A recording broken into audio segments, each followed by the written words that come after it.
Leandro Zago, cara, só tenho que falar para você, agradecer a tua presença e encerrar. Uma última pergunta. O que você tem achado dessa Copa do Mundo, principalmente e fora Costa Rica, fora também a Austrália e também na seleção que perdeu para a Inglaterra na primeira rodada, o fora Irã. Irã. Irã. O restante a gente vê seleções equilibradas, com proposta de jogo, dificultando as grandes seleções, entre aspas. Quero saber de você, tem te surpreendido essa Copa do Mundo e quem você espera que esteja lá no funil, lá em cima, na briga pelo título? Eu acho que tem uma expectativa que está se confirmando, que é ter uma Copa no meio da temporada europeia. É a primeira vez na história que a Copa é no meio da temporada europeia, final do ano. Então isso fez com que, como a base das equipes, principalmente as mais fortes, mas quase todas, joga com o calendário europeu, eu vejo que isso gerou um impacto muito positivo na qualidade do jogo, porque os jogadores estão com 4 meses de temporada. Normalmente você chega numa Copa do Mundo saturado, com um ano de competições. E pensar que os melhores jogadores são os que jogam mais jogos e chegam nas finais de Champions League, jogando o jogo toda semana, 2 vezes, então ele chega na Copa exausto. Essa Copa não, a gente tem os jogadores ali no pico de performance, vários deles, infelizmente se perdeu muito jogador bom com lesão, o Brasil menos, né? Sorte nós, ruim para os outros, ruim para a Copa. Mas para nós não é ruim, para nós pode acabar sendo bom lá na frente, mas é uma pena para a qualidade do jogo. Uma coisa que, assim, era uma previsão aí que eu tive em alguns debates sobre a Copa e que foi visto em 18, linhas de defesa com 5 jogadores, com bastante frequência e defendendo muito baixo, muito perto do próprio gol. Eu achava, a gente vinha conversando, que poderia ser uma Copa de muita defesa com essa característica. Isso ia gerar muito gol contra, porque defesa que defende muito perto do gol traz o adversário para perto do gol, muita falta lateral, muita falta frontal, muito desvio nos cruzamentos por ter muito jogador. Ao contrário, as equipes optaram por defender um pouco mais longe do gol, várias equipes. E não estou falando só da Arábia, que fez aquela linha alta contra a Argentina. As equipes, mesmo menores, estão tentando se defender um pouco mais longe do próprio gol. Eu acho que isso já é uma coisa que essa primeira rodada mostrou. A Sérvia hoje tentou pressionar o Brasil, que era algo que a gente previa, que a Sérvia não ficaria atrás. Depois o Brasil empurrou a Sérvia para trás, por mérito do Brasil, mas a Sérvia tentou iniciar o jogo pressionando. Mas todas as equipes estão tentando jogar mais no campo adversário.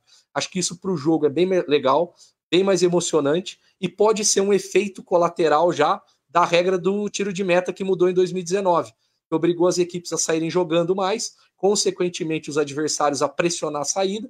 Isso criou mais equipes pelo mundo, com mais jogadores habituados a pressionar, e isso criou um movimento muito positivo para a qualidade do jogo. Então, acho que é isso. Em relação a desempenho que eu vi e que me agradou, Espanha, França, Brasil, essas são as equipes que tiveram o desempenho, acho que acima da curva.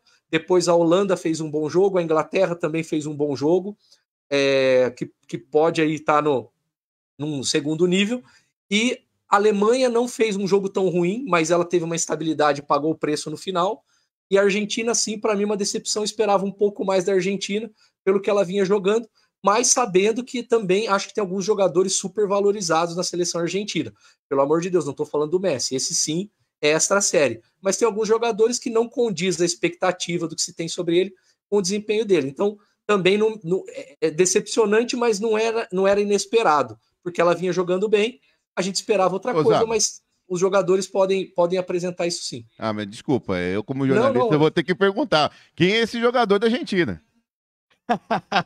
Hã? Quem é esse jogador? E eu vou emendar uma, faltou o Caleri? Não, brincadeira. Eu acho que tem alguns jogadores que são super, por exemplo, eu vejo, por exemplo, a Argentina, talvez desde do Goicoechea ou do Pumpido, eu não vejo a Argentina com um grande goleiro. Né? Não acho que a Argentina tem um goleiro nível Copa do Mundo. Né? Tô falando de Copa de 90, né? 94, talvez. Acho que 94 já era o Burgos, era alguns desses assim.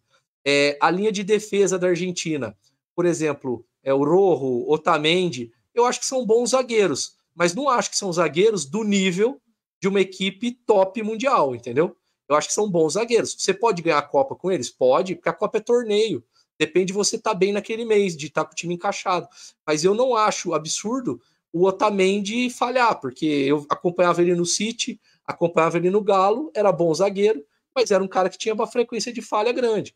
Então, assim, essas coisas. O Depou, que era um jogador que estava num nível de performance muito bom no passado, hoje é reserva no Atlético de Madrid.